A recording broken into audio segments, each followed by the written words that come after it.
Hey everybody, I'm Andy, And I'm Sean. and this is the Commander's Brew. This week, cats with swords.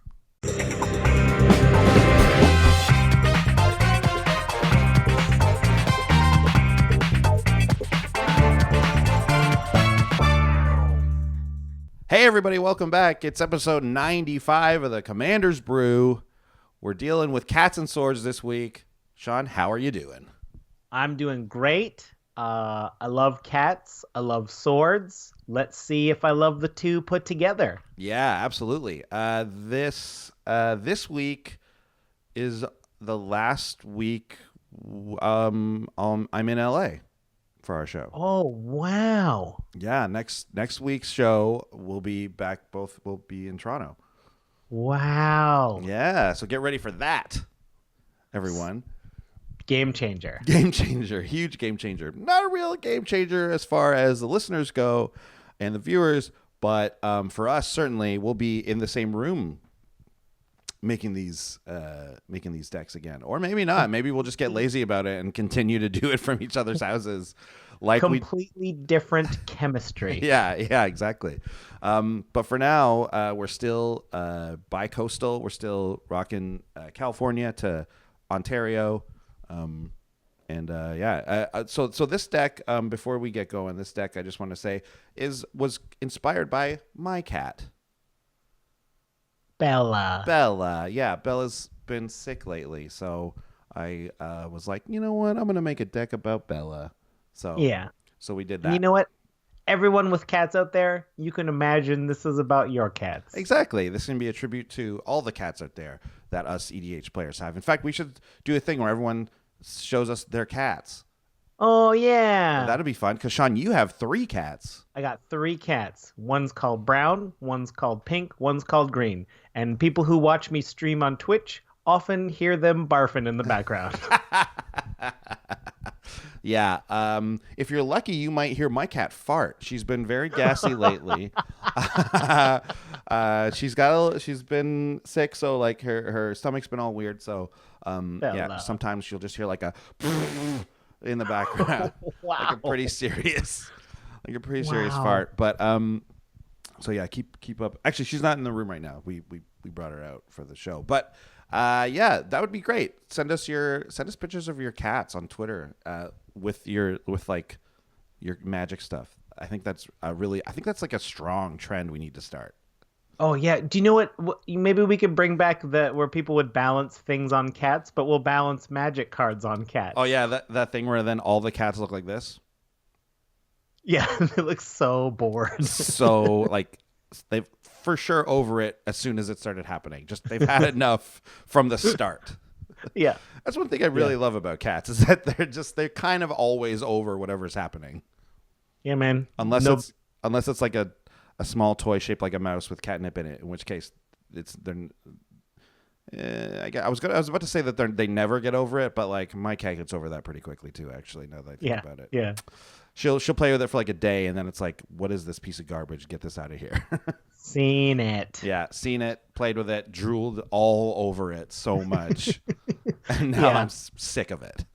Oh man. Also, I mean, send us pictures of your dogs too if you got a dog. I'm not against dogs. I just have cats. I love all animals. I I'm not- just don't have room for a dog. Yeah, I'm not against dogs either. I think dogs are great, but you got to admit, Magic doesn't support dogs the same way it supports cats. Oh my gosh. I listened to Mark Rosewater's Drive to Work podcast where he talks about some of his magic designs. Yeah. And it feels like every other episode he's bringing up the fact that he tried to make it dogs as a tribal, but someone made it hounds, and he's so mad about that because he's like, we got cats, why can't we have dogs? He's like, no, they're hounds. So he keeps getting outvoted to turn them into dogs. It's too late now, but So hounds is the tribe. how many hounds are there? Is there a hound tribal? No way. There's got I to mean, be like there's lots of hounds. there are. I think are jackals hounds? I think they're jackals. Are jackals? I don't know. And then I know Jackal? that like the Einok or the Anok or whatever they want you to call them. Remember Yeah. those guys from like Dragons of Tarkir and stuff? Yeah. Those guys are dog-like, right? Those are like dog men. But they're different because like even the Catman, like the Leonin in Magic, They're just called cats, though. They're not called like some other weird thing. Like they're not creature type Leonin, like the Inoc or like creature type Inoc or whatever. There's not a lot of hounds, but there's quite a few hounds. So you But could, like not, it doesn't seem like a tribe though. There's yeah. nothing in common with them. I was gonna say, yeah, it feels like there's no like uniting theme. Whereas, as of course we found in this episode, cats certainly do have some uniting themes, and in fact, enough that you can go all in on one, have a nice mix of the two, or whatever, right? So. Yeah, so that's what we do here at the Commander's Brew. If you're just listening for the first time ever, we brew a deck under $50, no card over 5, unless it's gotta be in there. Mm-hmm. And then we'll just present it here. We'll find some neat new cards, hopefully with the restriction reviewing ourselves. It's a super good time. But that's not all we do. We also never talk about midichlorians. That's a banned topic. Banned topic. It's a banned topic because it's stupid. I imagine their mitochondria just green. Yeah, and they interpret the will of the Force, and they tell that to the Jedi, which is just an insane idea. Yeah. Insanely bad. You know, it's not insane. Getting your magic singles at the Wizards Tower, It's certainly not. wizardtower.com. Let's play an ad for them. Great. Oh, hey, everybody. I just thought I'd come talk to you for a second, because I'm having trouble sleeping tonight. As you know, on Amon Ket, we've got 2 suns, because there's an approach of the second sun, and, like, I don't know what's going to happen when that approaches, but it's going to be a pretty big deal. We'll see what happens. Probably nothing. I'm going to assume it's fine. But anyway, it's tough to sleep sometimes, because it's almost never nighttime. The chances that both suns are below the horizon are very small. Don't even get me started on how our planet orbits them, because like we don't have the kind of science that figures that stuff out, but I wouldn't know how that works anyway. Nonetheless, 2 suns equals really hot. Selling a lot of Gatorade around here. Gotta stay hydrated. Gotta keep those electrolytes nice and high. Very good business. Another very good business, the Wizards Tower. wizardtower.com. I know that they'll do free shipping anywhere in Canada if you order $15 in singles or more, and the same deal to the US with $10 in singles. Heck, I can buy a bunch of stuff and use the coupon code Tower of Brews and get 5% off those singles. What a deal. And they'll give me 3% kickback on my next order. I wish they sold towels, cause man, I'm sweating. So hot. I don't like to take my shirt off either, so I'm not comfortable with my body, but, you know, everyone's doing trials all the time. Most people are pretty ripped, so the standard's pretty high here. I think it's an unrealistic body expectation for most of us. Not all of us are, you know, that gifted physically. Anyway, wizardstower.com, great website. Gatorade, great for electrolytes. 2 suns, don't recommend it. Would love 1 sun. Okay. I'm just gonna go walk home, try not to pass out from heat stroke. Yeah. Hot place. It's kind of like, you know, speaking of the thing we'll never talk about, midichlorians, it's kind of like Tatooine. Oh, we can talk about Tatooine. We can talk about Tatooine. That is not banned as a topic. No. Certainly not. 2 suns. So Amonkhet is kind of like Tatooine because it's got 2 suns and it's always hot and... Yeah, that's why it's a desert place, obviously. For sure. Right. Arid. But I guess I don't know how, and, you know, it comes up in the ad, how does a planet revolve around 2 suns? That is real. That is a real thing. Most star systems are binary star systems. In fact, okay. Yeah, right. So I think most. I could be. Maybe it's not most, but I do think it is most. They revolve around each other. Oh. And then all of the planets revolve around them. Okay, that makes more sense. I thought it went like a figure 8 kind of thing. It was really confusing to me. I was like, you're gonna you go in between the sun sometimes.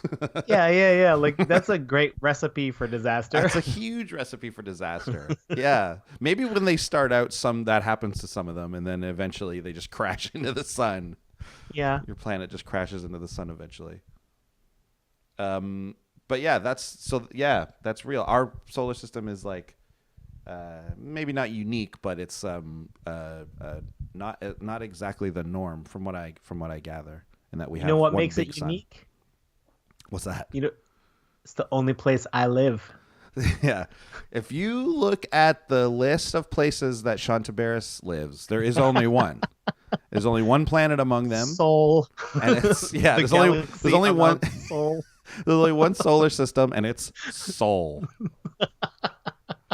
Yeah. You're on Earth tearing around a soul ring. Oh, is that what that means?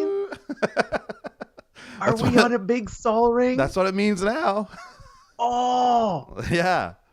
am I so stupid that I never got that before? Wait, whoa, no. What do you mean? What's stupid? It's about the sun. Yeah, it is about the sun.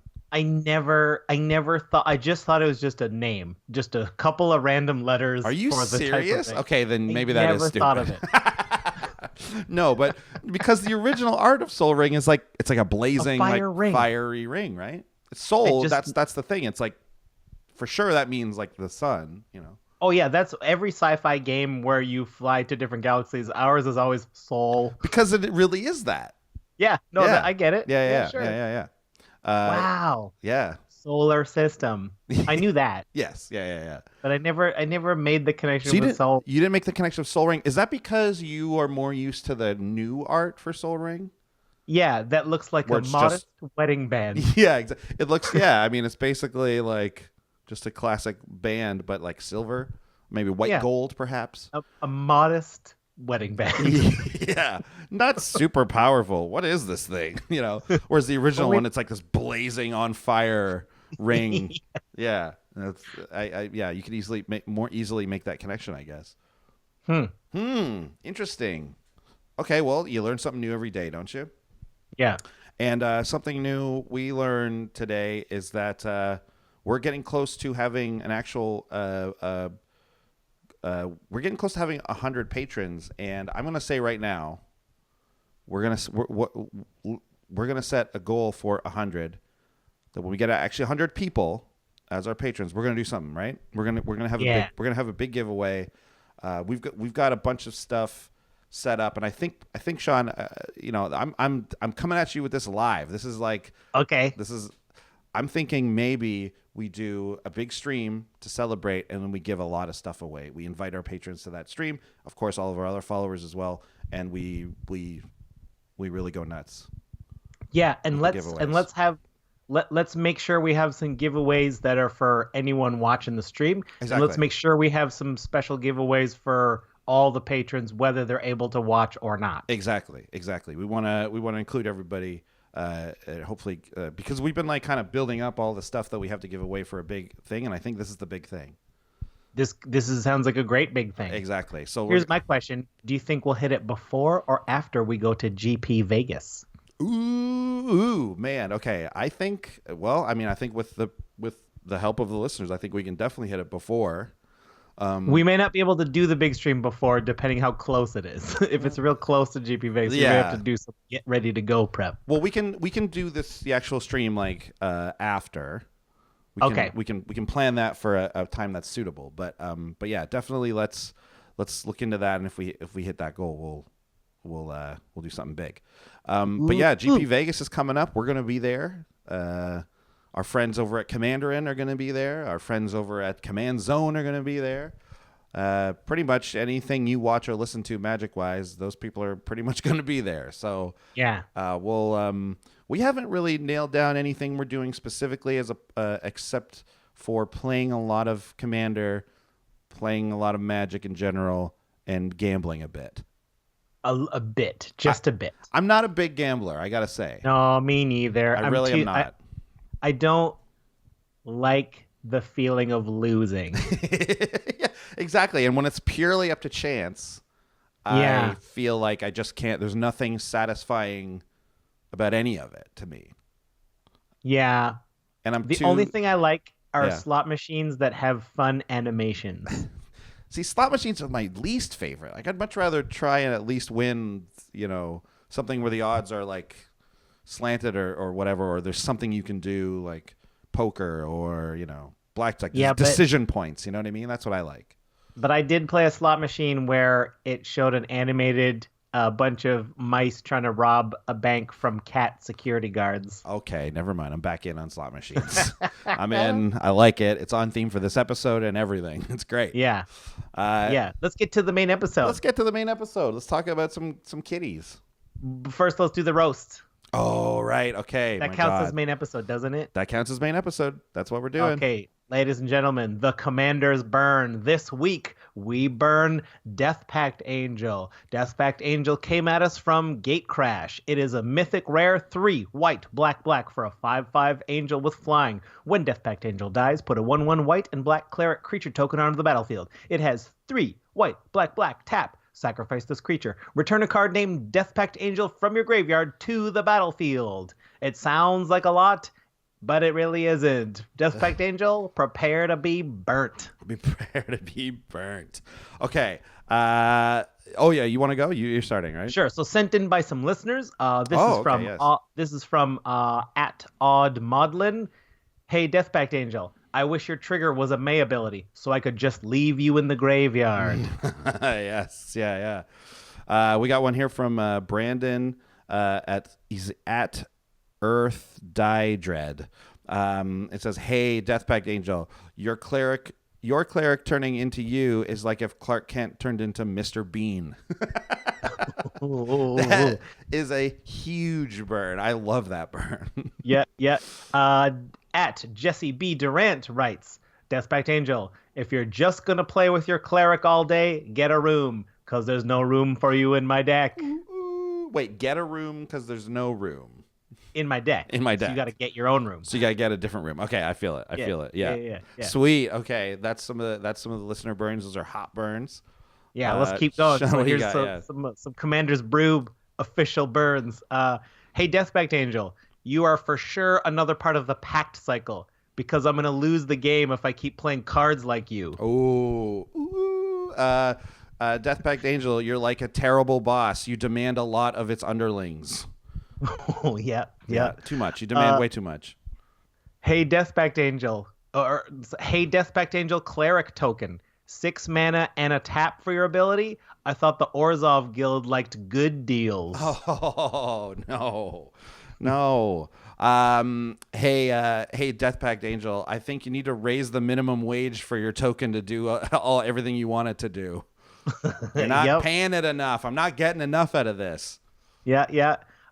Hey, Death Pact Angel, you know what? Maybe I should be less critical about getting something for free. Yeah, let me go turn off my Norton antivirus and download any free slot machine app that pops up. Let me tell you something. You need to get rid of Norton antivirus for one thing. It's as bad as a virus. Let me tell you. I got to say on that one, you burnt yourself. It's a self-burn. Norton antivirus. I got one too. Death Pact Angel is like your great aunt who has a lot of demands about her funeral. When she dies, she's too much. Ooh. There you go. Burnt. Cremated. Death Pact Angel. Forget about it. You're crispy, bud.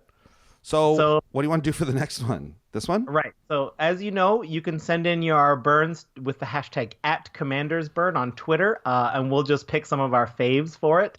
Next week, we're going to roast Joraga Invocation. Let me read that for you. Let me pull it up first. I got it. Here, it's Joraga Invocation. It's 4 and 2 green. It's a sorcery, and it says each creature you control gets +3/+3 until end of turn and must be blocked this turn if able. All right, there we go. Keep like quiet a card on that. We love running in Commander, but it is not a card we're running in Commander. Certainly not. That guy is really smushing that guy's cheeks down, maybe as if to say, "Don't worry about this. You'll never get played. You won't ever have to do anything. It's fine." Yeah. There's a taste. There's a taste of a burn for you. There's a quick taste. Okay, let's get into the actual main deck here. Let's get rolling. So this one, this week we got Cats with Swords, and it's headed up by Kemba Ka Regent. That's the commander. It makes a lot of sense, obviously, right? She's 1 and 2 white, so 3 in total for a 2/4 legendary cat cleric. At the beginning of your upkeep, put a 2/2 white cat creature token onto the battlefield for each equipment attached to Kemba Ka Regent. Classic commander. classic mono white commander. Came out in the mono commander set. What, Commander 2015 was it? 14. 14. Yes, yeah. I don't know. It is 14. Yeah. Yeah, it's obviously a very like it tells you what you want to do with your deck, right? It's a big time build around card, and you can kind of come at it from two ways, right? You can come at it as she's going to be all Voltron, and then you're going to like incidentally have a bunch of tokens made to maybe help with defense or whatever, or you can treat her as kind of a defensive commander, so suiting her up to maybe have vigilance and probably still attack now and then, but really it's all about getting the equipment on her, making a bunch of tokens, and then kind of overrunning that way. Also, you can go right in the middle there, and that's what we've done. We've done a little from column A, a little from column B. We got enough support in there for tokens, and we got enough support in there to sometimes Kemba's going to be just massive and is going to be able to take down your opponents by herself. So what's the game plan here, Sean? What are we looking to do? Yeah, so we're gonna break down some categories here. We're gonna tell you how this works, right? So let's start with, this is a bunch of cats with swords, right? So let's talk about some cool cats, okay? One of the coolest, Jazal Goldmane, 2 white, legendary cat warrior, first strike 4/4. It's a good deal, right? A 4/4 first strike for 4. Also, you can pay 3 white. Attacking creatures you control get +X until end of turn, where X is the number of attacking creatures. You can read between the lines. Once you've got several cat tokens, and they're all attacking, they each get very big. So, like, people are not going to be able to stop those kitties. Yeah, absolutely. So this is a lot of these cards are either going to fall under the category of helping out cats or helping out Kemba. And some of them will have a synergy with both things. So obviously having cats is a big synergy here, as well as the many tokens. So Jazal's great. Next we have Jareth, Leonin Titan. 3 white. It's a legendary cat giant, which is great. I love it. Whenever Jareth Leonin Titan... Oh, it's a 4/7, which is insane also. Whenever Jareth Leonin Titan blocks, it gets +7/+7 until end of turn. And then you can pay 1 white. Jareth gains protection from the color of your choice until end of turn. So this is like a impenetrable blocker, essentially, right? Yeah. It's got cat synergy, which is really why it's in there. But it's just a great one to leave back. So it's going to be very tough, even for very large creatures, to get through this. There's Eldrazi that don't get through Jareth when it blocks. It blocks with 11 power. Yeah, it's an 11/14 when it's blocking. With potential protection from whatever color. Yeah, and guess what? This thing blocks Death Touchers all day long. It doesn't care. Yeah. It's going to just get protection from whatever color, and it's not a big deal. If you're watching YouTube, look at the art of this. Yeah. I don't know what it is, but something is wrong if you compare his left and right shoulders. There's something weird going on there. And then look at his rib cage. The way his rib cage is, there's something anatomically incorrect going on there. Maybe the way it connects. I don't know if it's bugging me. 100% there's something wrong with this guy's torso. Yeah. I'll 100% agree with you on that. It looks like Rob Liefeld drew this. Like, there's no feet. Oh, boy. It's all upper, like, chest and shoulders, and then it's his, like, I don't know, his, like, midsection, his, like, stomach is, like, the size of, a twig. Like, it's so small compared to his head is wider than his stomach. That isn't right. Yeah, it's his not head right. is as wide as his shoulders. Anyways, don't mean to burn the art too bad here, Darren Bader. But at the same time, it is cool art. Let's not forget about that. It depicts a pretty sick looking giant lion, which I'm into. Yeah, man, he's a major BA. What's BA? Badass. Okay, cool. I was gonna say like bold ally. Also a bold eye. Yep. Bear animal. He's barely wearing any clothes, so that could have been true. Barely attired. Yeah, there you go. Cool. What's another next? barely attired cat is Raksha Golden Cub, 5 white, bit pricey for a legend. 3/4. Attacking doesn't cause Raksha Golden Cub to attack, so it's just vigilance. It's just vigilance. As long as Raksha Golden Cub is equipped, there's that equipment theme. Cat creatures you control get +2/+2 and have double strike. Yikes. Yeah. That's amazing. It's really good. Raksha is kind of a like a finisher card a little bit, right? It's going to pump all your tokens, and even Kemba as well, right? So if Kemba's suited up, she's still great, as long as you can slide an equipment over on Raksha. Those are the themes you're going to find with cats. It's equipment and it's life gain. Cats love playing with toys. Yeah, exactly. So this one specifically, we're talking about equipment. Obviously, Kemba works with it. Well, Raksha's another one that's has a lot of synergy with the equipment you're going to have around. So, 7 mana is a lot to pay for a 3/4, but it's a very big ability, especially when you got a board full of cats. Yeah, presumably you're going to want to cast it with 8 or 9 mana so that you have a little bit extra to equip it same turn. Yeah. So you can drop Raksha, equip it, and then attack with all your other existing cats at +2/+2 double strike. And if you can equip her the turn she comes in, Raksha is actually a 5/6. That's true. Yeah. With double strike herself. So that's really neat. Next we have, this is one that just came out. Obviously is a must-have for any cat-based tribal deck. It's Regal Caracal. 3 and 2 white for a 3/3. Other cats you control get +1/+1 and have a life link. There's that life gain theme coming in. And when Regal Caracal enters the battlefield, create 2 1/1 white cat creature tokens with lifelink. Adding to the number of cats you're going to have, which of course is always great. Regal Caracal is an anthem. Plus, you're going to gain a lot of life when this card's out. A lot. Oh yeah. This is the type of thing where you don't even mind running a bunch of cats into blockers just to gain a bunch of life, because we have a lot of payoff for that life gain. Later on in the deck, you see. Absolutely. Let's move on to another cat. This is a cat cleric. 3 white, Leonin Abunas. 2/5. Artifacts you control can't be the targets of spells or abilities your opponents control. That's hexproof. Right? Because hexproof. That's because, right. I forget to read the Oracle text sometimes because I like the picture and the card. Yeah.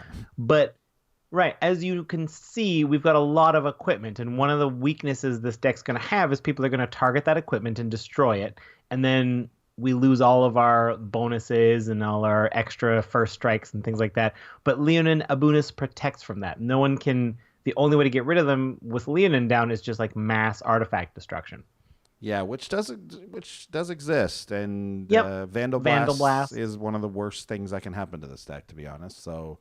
Yep. But Leonin doesn't even protect against that. But this will protect against that pointed artifact removal, which you're going to see for sure. You are for sure going to see. And it's a cat cleric. So nice. So this is going to get pumped by Raksha. It's going to get, all the other bonuses from Regal Caracal, all that stuff. Next. So we were talking about cool cats. Well, how about some cool cats? Meaning just cool dudes. Relic Seeker is one of those. 1 and a white. It's a human soldier, but it has renown 1. So when it hits, it gets a +1/+1 counter. It's not that big a deal. However, when Relic Seeker becomes renowned, you may search your library for an equipment card, reveal it, put it into your hand, then shuffle your library. This is a killer play on turn 2. You're just going to be able to hit the open player and get, your best equipment, basically, right? The one you need. Hopefully later on you'll be able to sneak it through, perhaps with one of the unblockable equipment type things we have going on, if you get it later in the game. But it's definitely you're looking to get this guy in the early phases of any game. Yeah, for sure. For sure. Another cool cat this deck features is SRAM, Senior Edificer. 1 and a white for a Dwarf Advisor, 2/2. Whenever you cast an aura, equipment, or vehicle spell, draw a card. It's card draw in white. We love that. And we got plenty of equipment. Not really much in the way of auras, but we've got enough equipment that hopefully SRAM will draw us a handful of cards over his lifetime. Yeah, I think this card's proven to be an auto-include in any kind of equipment deck. Yep. Auras, too, for that matter. But yeah, it's good. It's real good. SRAM is excellent, especially you get him out early for all those equipment casts. Now, there is a controversial absence in the cool cats department. What do you want to add in there? Well, I don't want to add it, but Oh. and I think out of spite, we're leaving out Oketra the True, Oh, who yeah. is neither a cat nor does she make cats. No, So- she is not included in this deck at all. Yeah. Because You have, besides a cat face, you got nothing to do with cats. there's nothing. There's nothing going on here. This card should make cats. They exist Yes. in the set. Yeah. Are warriors even a theme in this set? I know there's maybe one other card that makes warriors. Oketra's Monument makes warriors. Please, I'm so disappointed. It's such a failure. It's a I huge think failure. It must just be because of Regal Caracal, because they didn't want all that to get +1/+1 a lifelink, I guess. Yes, I don't know. I don't know. This is a mythic though. Come on, Come on, man. come on, man. Come on, man. Okay, those are some cool cats. Those are some of the creatures we're going to be using. Now we're going to talk about the equipment, also known as key equips. Or as I like to say, key quips. Key equips. So this one I want to highlight. It's Bone Saw, and then we also have Shuko. These are two similar cards. Bone Saw, you might be like, oh, that's not good enough. It's a 0-cost equipment that equips for 1, and Shuko is the opposite. And it gives +1/+0. Shuko, let me just pull it up here real quick, is very similar, except it costs 1 to cast and has a 0 equip cost. Also gives +1/+0. So these are very minor boosts. Obviously, we're not even touching the toughness of this, but it kind of doesn't matter. You do really want some cheap equipment to drop either on turn 1 or just drop for free if you're talking about Bonesaw, and then be able to equip around as much as possible. There's even a few other cards in this where you want to slide the equipment over to that one, to this other creature, have it attack, and then slide it back over onto Kemba before your turn's over, so that you'll get the token bonus, right? And it's kind of like critical mass of tokens is like really what you want, I think, in our version. Again, we're kind of splitting. We're kind of going both ways with the strategy here. So this one you would include in the token deck. You might not include this version on the super hard Voltron version, right? Just because it's pretty minor. Even the effect. super hard Voltron version, though, even though your intention might be for Kemba to keep attacking, by virtue of equipping Kemba with several pieces of equipment, you're going to get a ton of tokens anyway. Like, Exactly. It's kind of unavoidable to do both. Yeah, and trust me, you're gonna want, like, I've built a Kemba deck before where it didn't have these cheap equipment, and all I wanted was cheap equipment. I didn't even care. Like, yeah, I can put on Argentum armor and pay 6 and then like use 6 to attach it, but that just eats up 2 turns basically. Like you kind of don't want that. You kind of want the cheapest things to go on Kemba as quickly as possible. Start spitting out those tokens on your upkeep, and and just then winning that way, obviously. So these are 2, I think, essential cards. They're great. Oh, yeah. That's another way to get Raksha Golden Cub going quicker, right? With that Exactly. cheap equip. You get Shuko out there, and then you just equip for 0. Once Shuko's down, that just slides around wherever you want. Yeah. All right. Let's move on. Another great piece, another key quip. Stoneforge Masterwork. It's a single mana equipment, and it equips for 2. Equipped creature gets +1/+1 for each other creature you control that shares a creature type with it. Well, this is basically a tribal deck. Yeah. So this is going to be crazy. And can I just point out that this is currently selling for 2 gumballs? Ooh, wow. So, like, this is absolutely, like, I don't know, was Oath of the Gatewatch just printed in such vast numbers that there's a billion of these out there? I think every tribal deck will want one of these. So, like, how many tribal decks are you going to make in your lifetime? 4? 3? Like, if you don't already own 3 of these, get 2 or 3 more. I agree. This is almost even just for your commander of whatever deck it is, right? If you got an elf tribal deck, put this on your commander, and all of a sudden, not only is that person worrying about all of your elves or all of your cats or whatever, now they also have to worry about out of nowhere you have a Voltron commander with 1 piece of equipment.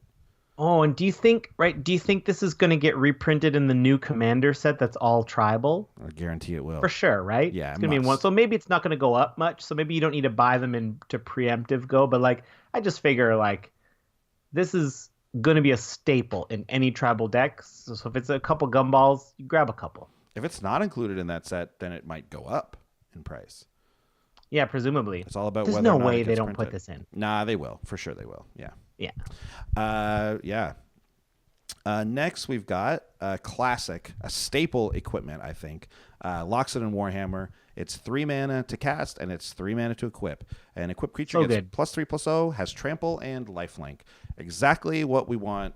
That we get that little bit of life gain synergy, as well as making your giant commander trample, which is obviously great.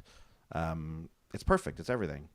This is a go-to card in so many decks. I even put this card in decks that like don't really want equipment that much, just because sometimes you need to gain a bit of life, and you throw this on a token or something, and you just swing in, and all of a sudden you're gaining 5, 6 life, even just 4 life. Sometimes is good enough. So it's a great It's card. that combination of trample plus lifelink is such a good combo.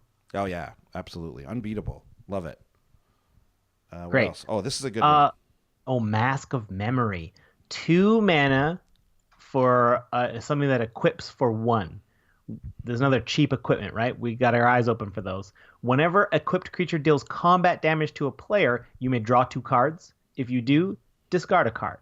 So it's sort of like loot plus draw. Yeah, it's weird. Like you're gonna be up a card, and you get your choice out of the top 2 cards. But not even. You get to discard a card Yeah. from your hand. You So can just keep discard a those land 2. and keep the 2 good things you drew. Yeah.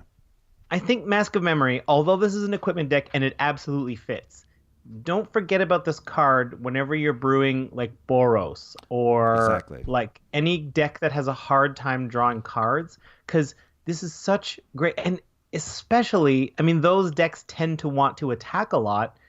This is just such a great, like, whenever it deals combat damage, put this on your ugliest threat. It's like, well, I've got trample as well, so like, do you want to throw away a bunch of creatures, or are you just going to let me grab an extra card here? It's like, it's not worth your opponent going through hoops to prevent you from doing it. So they're gonna let it through, most likely. Yeah, this is you said what I was going to say in that, like, putting this in a mono red deck, putting this in a mono white deck, like we've done Yeah. here. This is a pretty underrated card. Now, obviously, you want to put it in a deck that wants to attack. If you're putting it in a very like control-y, like sit back deck, it's not going to do much, obviously. But you're probably running blue in those decks anyway. So this is control-y decks aren't like control-y decks are blue. exactly like they're not wanting to attack, so this card loses some value there. But in this, it's great not only because of its ability, but because its equip cost. It only costs 1 to equip. The real measure in my books of how good and how efficient a piece of equipment is its equip cost, right? Yep. Once you get it down, great. Now, how easily can I move this around to different creatures? Equip 1 means that you can put it on a flyer or something else, and then next turn change it. Right? Change that if the boards change in such a way that it makes it so that you need to attack with something different. Yeah. Mask of Memory. I also love Mask of Memory in decks that want a few things in their graveyard. Obviously, the discard is a minor downside, but it can be an upside in those decks. Yeah. And just keep it like, just to reiterate why we like these cheap equipments, we probably want to end most of our terms with Kemba wearing most of the equipment. Yeah. So that when it gets to our upkeep, we get the maximum amount of tokens. And then we just spread it back out amongst the team, do a bunch of nonsense, bring it all back to Kemba. Yeah, absolutely. Cool. Let's keep going. More cool equipment. What do you got next, Andy? Ooh, Strata Scythe. This one's huge. It's 3 mana, 3 generic mana for an artifact equipment. It equips for 3, and it has imprint. When Strata Scythe enters the battlefield, search your library for a land card, exile it, then shuffle your library. Equipped creature gets +1/+1 for each land on the battlefield with the same name as the exiled card. Yeah, this is again printed in the 2014 Commander decks. This is like a mono deck's dream. This is what you want. So you get, even with like 6 lands out, so it's the turn you can play Strata Scythe and attach it. It's +6/+6, and that's not even counting your opponents. So if you're playing in a 5-person game, that's 4 other people. Like, how many planes do they have out, right? Do you know what I just even if realized? it's just 2, you're +8/+8. It's crazy. I just realized also, this is not applicable for this deck, but now that we got those, I guess we're calling them bicycle lanes, the cycling dual lanes. Oh yeah, sure. More lands that count as two land types. So if you're willing to throw in something that has two land types on it, now you're getting all of the lands of No. each of those no, you're types. not. No, you're not. Yeah, with the same name as the exiled card. Same oh, name. Same name, not same type. Name, exactly. Boo. That would be Okay. cool, though. That would be really fun. That would be cool. But it is name. It's not type. It's not basic land type. Oh man. So it has to be called a plains. Or Yeah. what are the ones you run, Sean, in your draft decks? What are they called?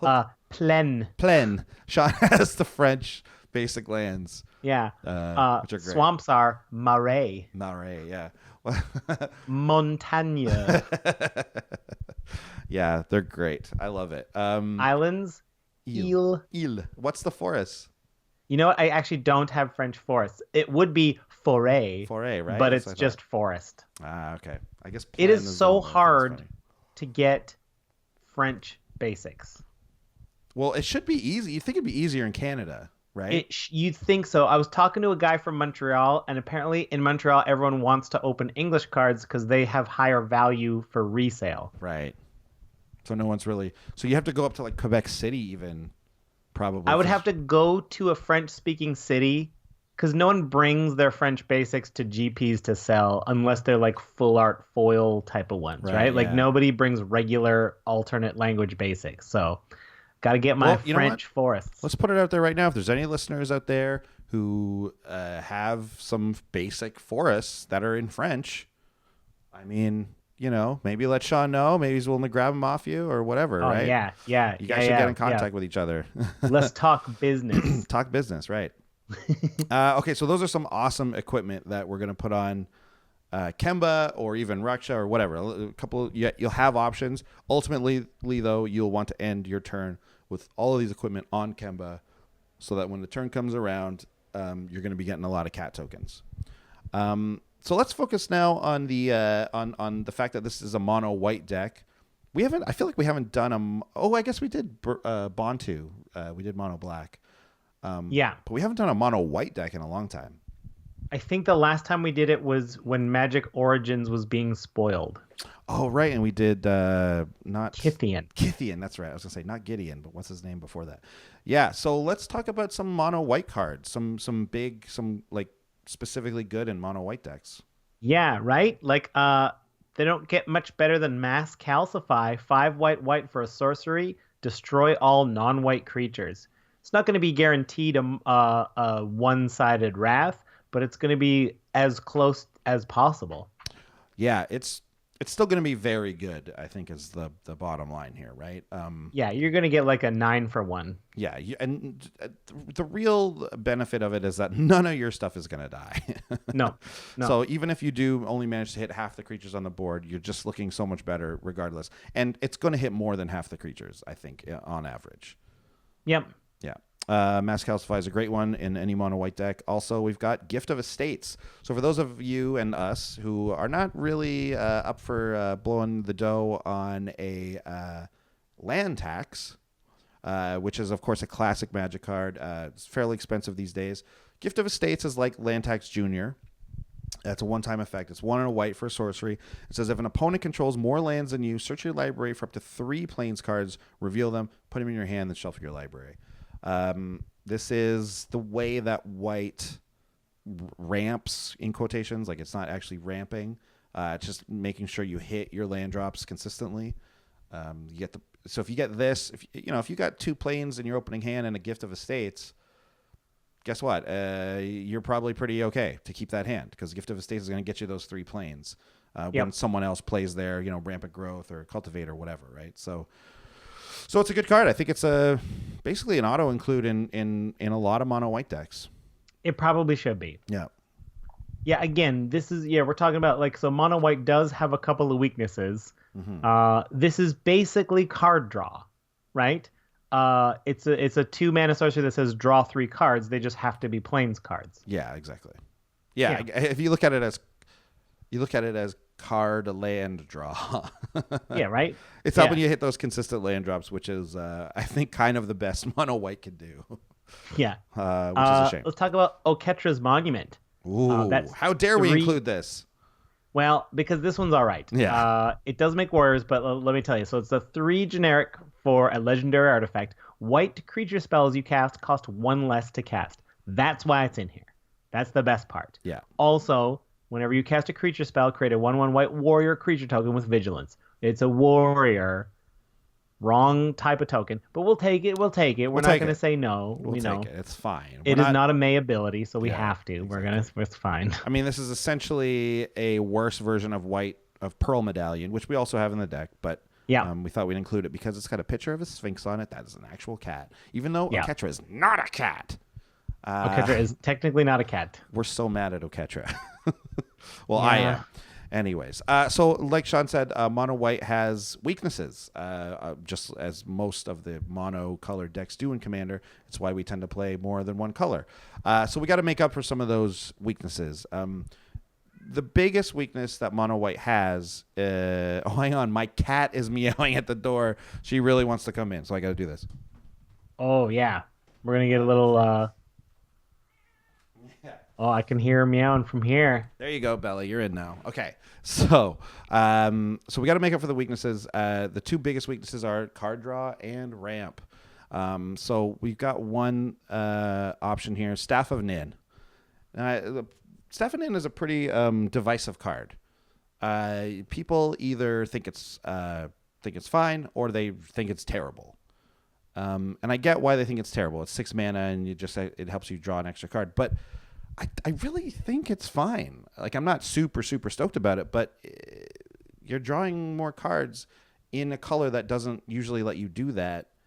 And people are not threatened by this card at all because they tend to think it's not very good. So, like, it never gets destroyed, and turn 6 in Commander isn't, super, super late, depending on your meta, obviously. But for the most part, you're fine to cast this out. I don't know. I guess if you're running in a very spiky meta, this card is probably not as desirable. But it's slow. Else, it gets you. It gets you what you're doing late. But I mean, we're counting on these games to our commander's pretty cheap. Our equipment's pretty cheap. We got a lot of cheap creatures and some expensive stuff. But we can probably put down a decent defensive board early, and then Staff of Nin just comes down to help get us to the end game. Yeah, I've always found that. In the decks that want it, in the decks that don't have access to a lot of card draw, Staff of Nin is always, you're pretty happy to see it.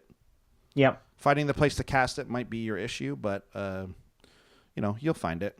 Work that political game. Yeah. Get someone to not attack you so you can play your Staff of Nin. Yeah, no problem. Let's move on. Let's talk about another way to shore up one of White's weaknesses, and that's Well of Lost Dreams. 4 generic for an artifact. Whenever you gain life, you may pay X, where X is less than or equal to the amount of life you gained. If you do, draw X cards. So a lot of the cats have lifelink in them. There's a lot of ways to gain life through cats. We've mentioned a few, but there are lots of others. And this is a way to just when it happens, I'll take some extra life. I'll pay for extra cards, no problem. Mm-hmm. Yeah, it's again, when you're stuck with no card draw. You got to build your own card draw, and Well of Lost Dreams is always a welcome addition to any deck that gains a lot of life. In this deck, it's not the main focus, but it is very easy, and on average, I think you're going to get something in a game that gains you life. So if you can also draw Well of Lost Dreams, you're looking good. Right. And in gaining life, you extend your life in the game, and you have more time to draw Well of Lost Dreams. So hopefully, it all happens for you. Yeah. Finally, so we talked about card draw. Ramp is very tough. Well, let's put in one of the. It's becoming more and more it's like a Boros card. I feel like I'm seeing Sword of Animist in a lot of decks like that because it wants to attack and it wants to ramp in colors that aren't good at ramping. So Sword of the Animist is 2 generic mana for an equipment that says equipped creature gets +1/+1, and whenever equipped creature attacks, you may search your library for a basic land card, put it in the battlefield tapped, and shuffle your library. It equips for 2, so it's not a heavy tax on equipping. It's a very good card. I don't know. To me, this is an auto include in those colors that need it. Oh, for sure. Again, this section is all about shoring up Mono White's weaknesses, and Sword of the Animist is the best colorless ramp card that fetches lands. Yeah, it's great. Is there another one? Yeah, there's I can't think of another off the top of my head. I mean, there's Wayfarer's Bauble, which is pretty good. You can run even something like Armillary Sphere and get a couple lands. Does that go to your hand though? That just goes to your hand. Yeah. But Sword of the Animus is so great because it is repeatable, and obviously it's very on theme for a Kemba deck. We want to put that on her and get her swinging if you want. Or again, if the board's not set up well, guess what? Throw this on one of your cats tokens and still get the ramp and lose the creature. Who cares? Yeah, who cares? So but maybe not. Like, it will be attacking as a 3/3. It's possible someone won't have a way to block it well. Oh, certainly. If you get it right, if you get the timing right on this, you're just swinging with it and it's all gravy. Hopefully, anyways.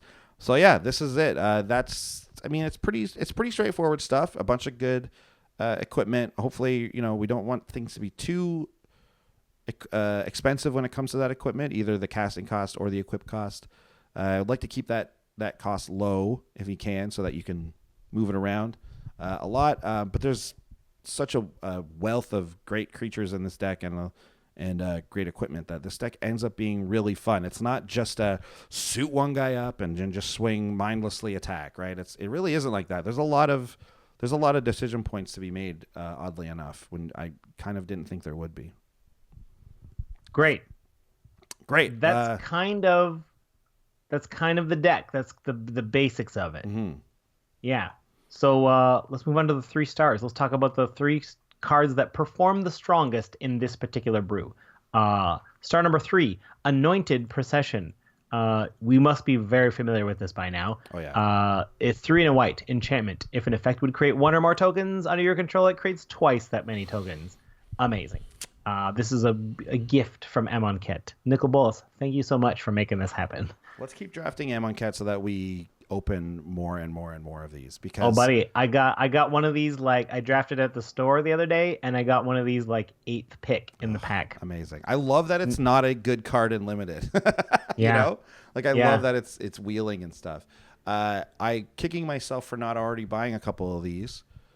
Because I did go to buy it, and then I was like, you know what, maybe I won't. And then today I was like, you know what, I am going to buy those. And then I went back, sold out, and the price is a bit higher. Mm-hmm. So burn on me for that. So get your Anointed Processions, because this is just doubling season in Parallel Lives. Oh, sorry, that's what I meant. Yeah, this is just Parallel Lives in white. Obviously, this is great. We don't need to spend so much time on it, but it's obviously a great card. Mm-hmm. This one is a star. This next one is a star in any equipment deck. Obviously, when your commander's involved with equipment, this is just huge. Sigarda's Aid is 1 white for an enchantment that says you may cast aura and equipment spells as though they had flash, and then whenever an equipment enters the battlefield under your control, you may attach it to target creature you control. Yep. It's insane. It's incredible. This is exactly what Kemba wants. Kemba can sit out there on her own. Maybe you've got Swiftfoot Boots on her, so she's hexproof. That'd be nice.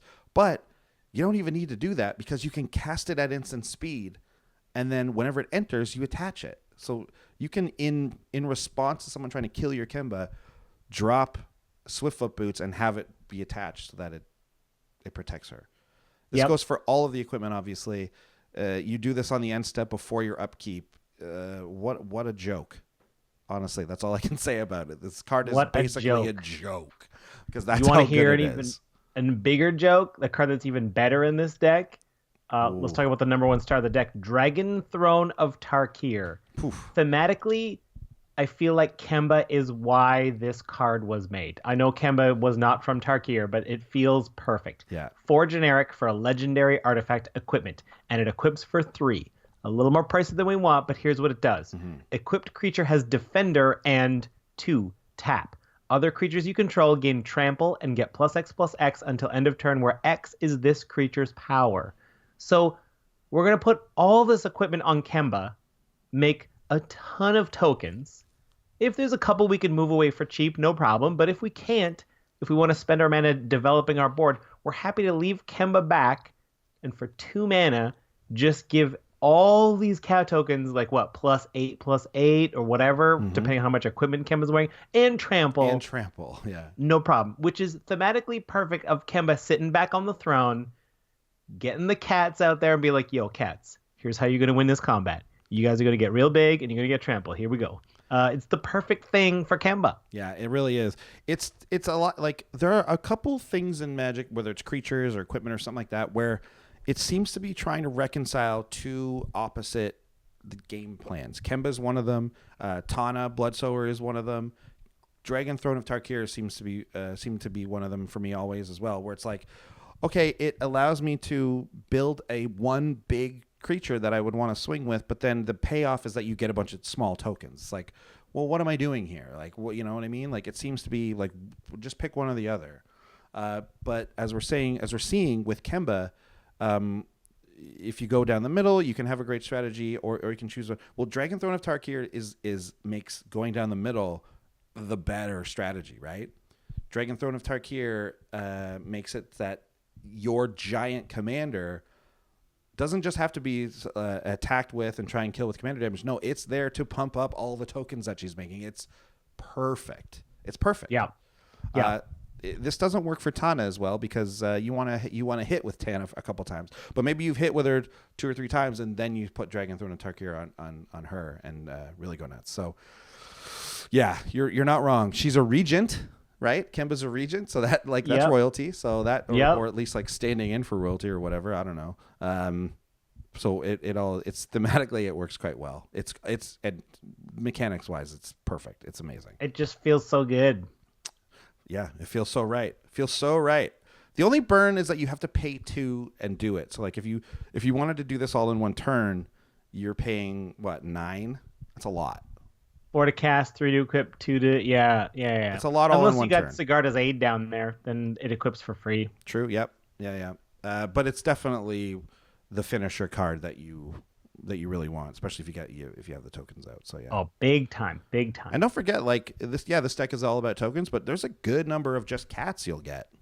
Like you'll just have creatures that are going to be doing stuff. So pumping even just those, if for some reason your tokens get removed, it's still a very viable option that you have 4 or 5 other cats out there that are just going to get +8 or whatever and be able to swing in with trample themselves. So. And let's not forget, your equipped creature has Defender. Never mind. Yeah. I was thinking if you could get Vigilance, there's no way around that. No, yeah, she's got Defender. Unless you somehow made it, you had some cards in there that let her attack, but that just doesn't. There is a piece of equipment that lets walls attack, that lets you attack without Defender. Ooh. Some weird chariot. Weird. It's very weird. It's like you load a wall on the back of your chariot. I think so. I think throw that's it what's at happening. someone. Yeah, that's great. So yeah, number 1 star, Dragon Throne and Tarkir. It's excellent. It's like maybe the perfect deck for this card. Yeah. Man, I love it. Were there any surprises or discoveries, Andy? I had a bit of a. It's weird. I wouldn't call it a surprise or discovery, but it's just something that I wanted to talk about because it feels like it doesn't get a lot of coverage. So Masterwork of Ingenuity is the 1 mana equipment that when it comes in as a copy of any equipment on the battlefield. I actually find myself like leaving this out of a lot of decks, even the occasional equipment deck, if we're thinking about it. I don't know why. It just kind of does. But this card is great even just on its own, not an equipment deck. I guess that's why I wanted to point it out, because a lot of times this is going to be another copy of Swiftfoot Boots or Lightning Greaves, or you know what I mean, or something like that. And those cards are, essentially auto includes in a lot of commander decks. So this card, someone usually has one of those. So this card for 1 becomes those. Right. So even in a non-equipment based deck, this card is pretty solid. And in an equipment based deck, obviously, it just becomes whatever your best equipment is. So Masterwork of Ingenuity, don't forget about it. It's great. I think people had like really high hopes for this card when it came out, but it didn't seem to catch on like I think we all thought it would. But I'm saying I think it's worthy. I've been recently putting this in a couple decks, and just as I suspected, at its base, obviously the floor of this is finding it on the ground and not knowing what it is, not knowing. That's the floor of every new Magic card. The slightly higher floor is having this card in your hand and there's no equipment on the battlefield and you can't do anything with it. But I'd say the average case scenario, almost better than average, is that this is a Swiftfoot Boots or this is a Lightning Greaves usually at its base. So I think it's worth putting in most decks. Yeah. And wouldn't you love double Sword of the Animist? Oh my God. Yeah. Right. Like just Exactly. attack, put 2 planes down. Yes. Yes, please. Thank you. Yes, please. Yeah, even just coming in as a Shuko is pretty good in this deck. Yeah. Just We'll coming take it. in as a zero equip artifact that you can just put on quickly. It's great. All right. Before we get to the budget report, we're going to quickly mention Wizards Tower again. Mm-hmm. That's our sponsor, of course. We talk about them every episode, but they're really great. Head over to wizardtower.com and use our coupon code if you're ordering singles. It's Tower of Brews. You get 5% off your orders of $15 or more. And you can do that in the States or Canada. It's great. Yeah. And just in case there's like anybody who is like kind of close to like the Ottawa area, like you could drive there. They're doing like a 3K open coming up. When is that coming up? It says July 15th. I guess the May 13th one just passed. We just missed that one. But like keep an eye out for that. They do huge tournaments, and I know people drive in from Montreal, people drive in from Toronto to do these because there's like $1,000 for first place, and like if you go down to like 16th place, you're still getting like $75 in credit or 50 cash. It's solid, and don't forget that you can sell your cards to Wizard Tower too. That's a great way to get some store credit from them because they'll give you a bump on that, as most LGSs tend to do. They're great with that, and they've got a great selection. That you're also helping out your fellow player when you do that. It really kind of helps this feeling of like a community almost, right? Like when we're selling our extra cards to Wizards Tower, and then other commander players or other standard players are buying those cards and they're selling their command. Like the more you do that, the better it is for everyone. The better it is for other Commander's Brew listeners, right? Right. Because we're all using Wizard Tower, hopefully. So, yeah. And they're a great store, and that's the thing. We don't talk about it too often, but the staff at Wizard Tower and the people running the show over there are so nice, and they're so great. So true. It also feels good to be a part of a place where awesome people are working and working hard for you. So, anyways, Wizard Tower, they're great. We love them. We do. All right, let's get to the budget report. The budget report. This is where we take all of the cards. We let them die 8 times and see which ones come back for the 9th life. Yes, we do. Yes. Yeah, I got a feeling these ones will have a couple of lives. I think these guys are going to be fine. So the total deck comes in just under 50 at around $48 today. And the most expensive card in the deck is one we've already talked about, Sword of the Animist. Weird. Yeah, I know. And it's what? It's about $3. It's coming up around $3 these days, which is not that expensive for such a good card. And considering when you think about it, it goes in almost every deck. Like I would put this in a green deck still, right? Like even though green is so good at ramp. So that's one of the things driving the price up, I think, is just that it's colorless, so it goes in every commander deck. It's so useful. It's so good. You even want it in mono decks, you want it in multicolor. It's great. So if you don't have a few swords of the Animists, check it out and get some now before they get up there. Hopefully these will also be in the tribal ones. I feel like this is a pretty like sought after commander card, so hopefully it'll be in the next commander product. We're all about reprints. All about reprints. Love them. Yeah. Next most expensive card. This card is Anointed Procession. This is coming in at about almost $3. It's rising. Mm-hmm. Especially after like some black white zombie decks have made a showing at the PT. I don't know if this card was in those decks, but like for sure people are thinking about it. Anyway, it's just going to be great. It's already almost $3. We've said why it's so great. Is that going to keep going up as the format continues? I don't know. It's still early. I suspect it'll start to come down because people are going to open zillions of packs of Amonkhet over the next few months. So I hope so, yeah.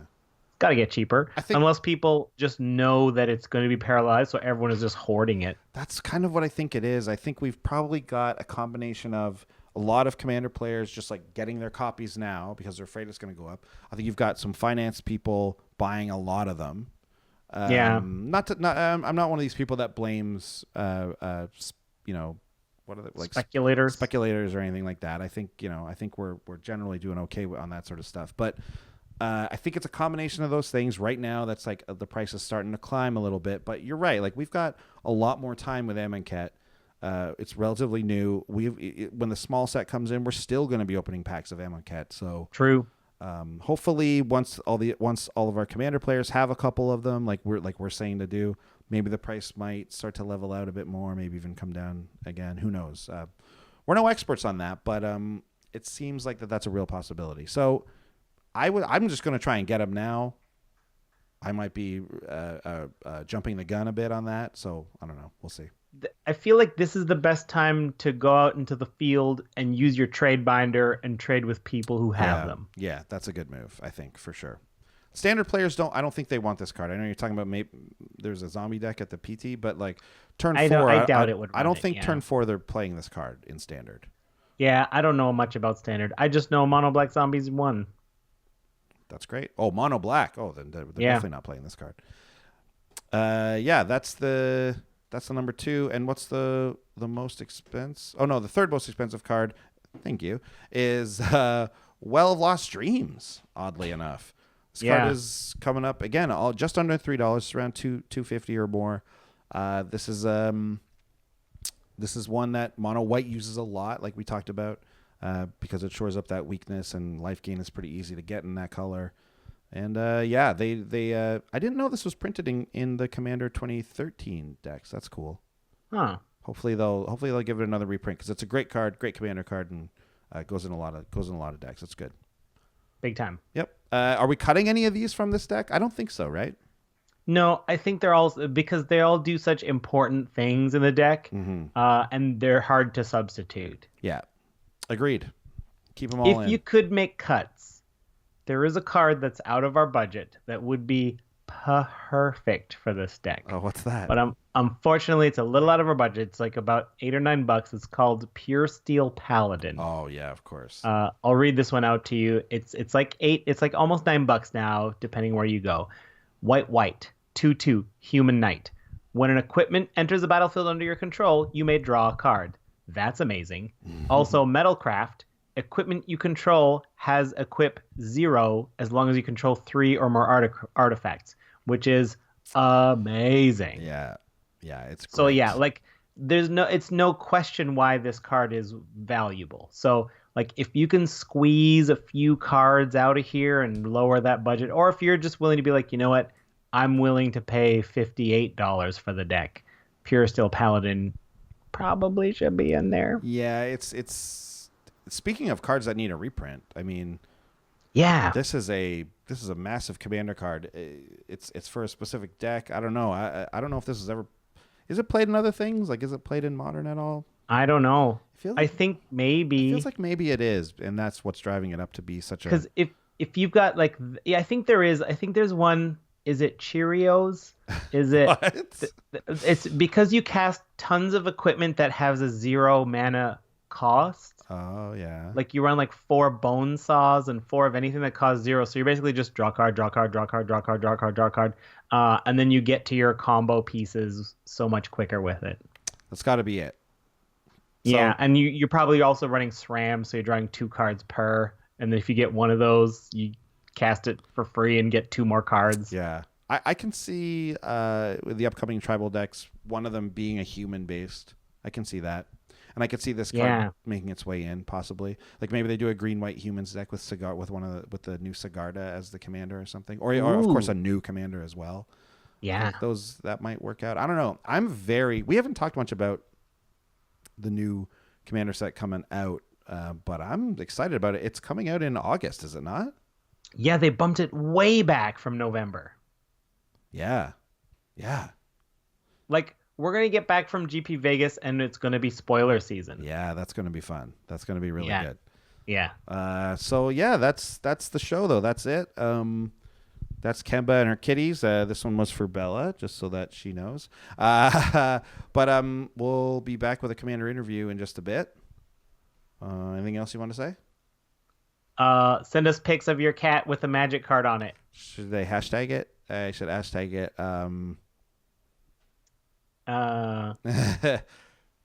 EDH cats.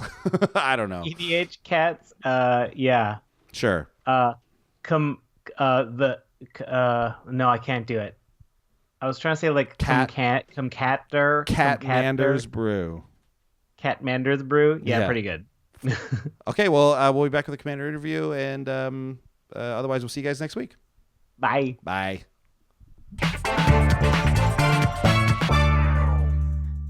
Welcome back. As usual, it's time for the Commander interview, where we interview one of the people from the cards. Andy, unfortunately, could not be with us this week. He had a lead on a rare stamp, so he's going to go check that out. But we do have with us from Kemba's Cat Tribal deck, one of the few non-cats in it, the Human Soldier Relic Seeker. Relic Seeker, welcome. Hello, Sean. Hello. Hello, and welcome to me seeking the best relics around. I will find all of the jade statues, and I will run away from all of the giant boulders. Whatever you need to help my fellow cats. Your fellow cats, yes. I mean, I'm not a cat, but I do hunt relics for them. Yes, the cats as a tribe are all about equipment, so I feel like that is up your alley. You are ideal for this job. Yes. How does it feel to have such a clutch job in this deck? Sean, it feels fantastic to be appreciated for one's abilities. Sure, I can only do it once. That's fine. I find the best relic, though, always, forever, for my cats. I always find it for them to play with. And for them to do whatever they want with it.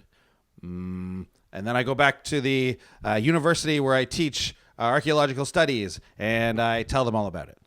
Oh, yeah, back at the university. That must be... So I guess then that must imply that you're part-time with all the cats, that you only are here for part-time?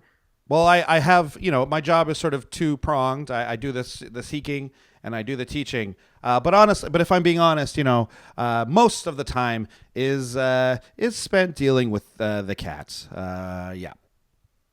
Oh, do you find that you are accepted as one of the few non-cat creatures in the deck? How do they take to the one human in the deck? Sean, I would say I am not accepted.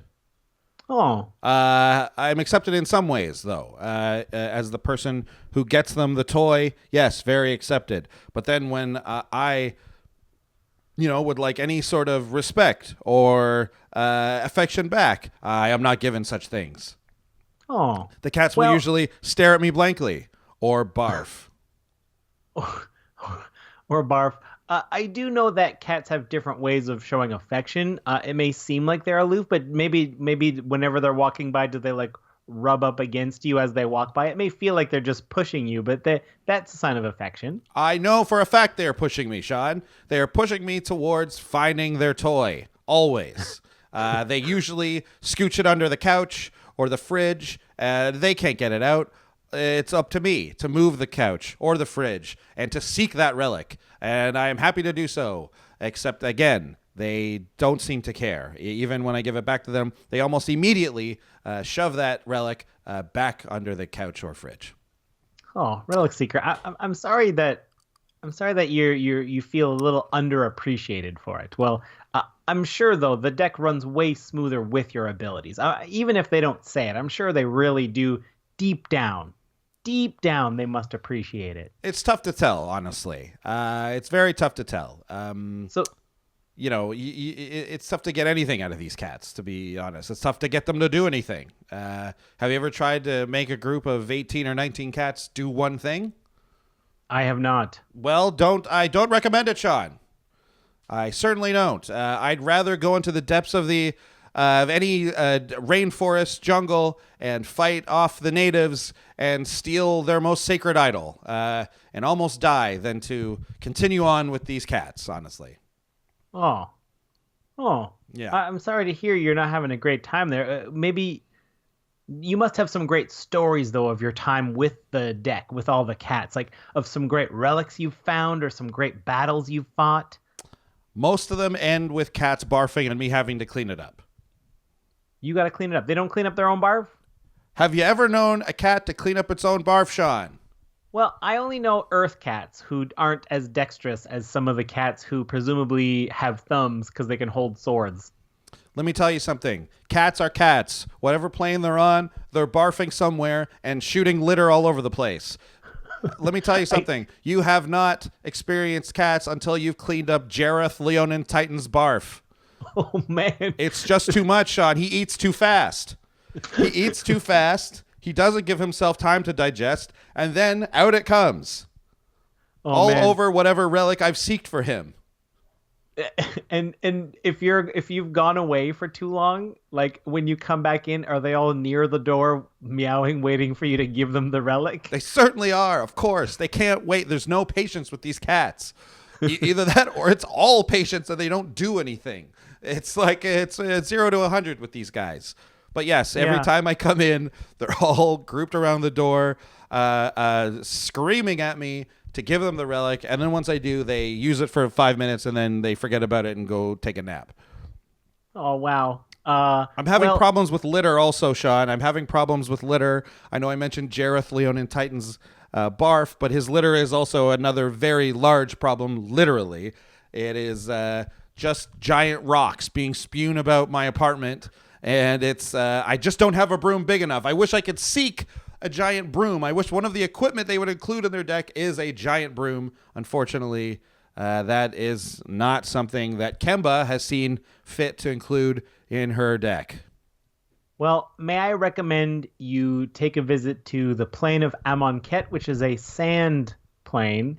Lots of sand as far as the eye can see. That's probably a great place for a bunch of cats to hang out.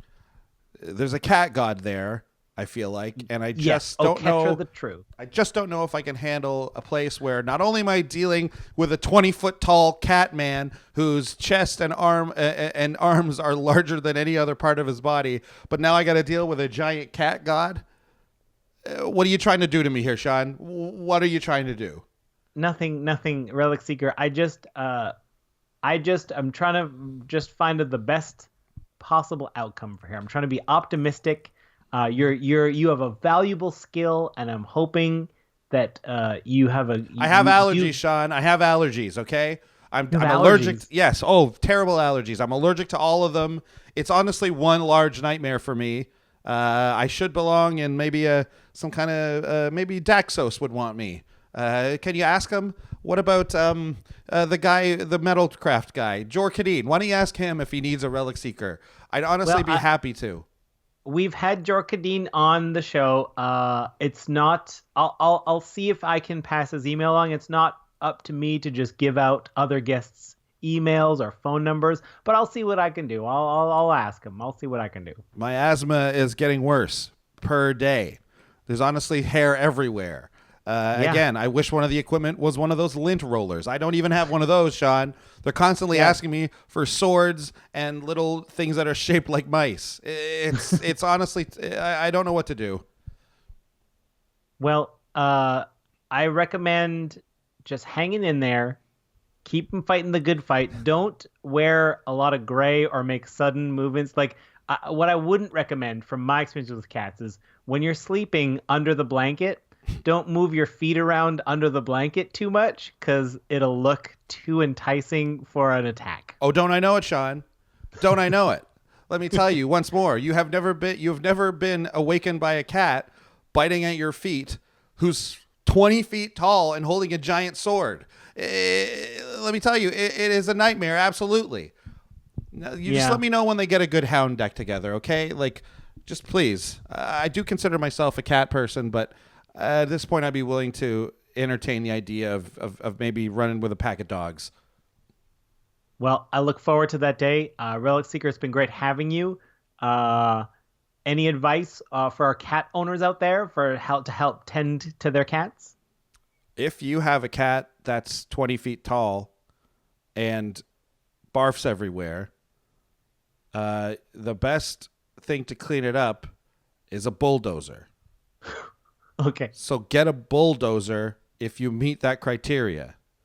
Did you know the most popular bulldozer company here on Earthplane? What's it called? Cat. No! If you want to contact us, I'm at Sean Tabaris. And I'm at Andy Holbone. Send us an email at commandersbrew@gmail.com. You can find out when we go live on Twitch if you follow us at twitch.tv. And if you care to support us on Patreon, check us out at patreon.com. And you can find our deck list on tappedout.net. And if we forgot anything, commandersbrew.com.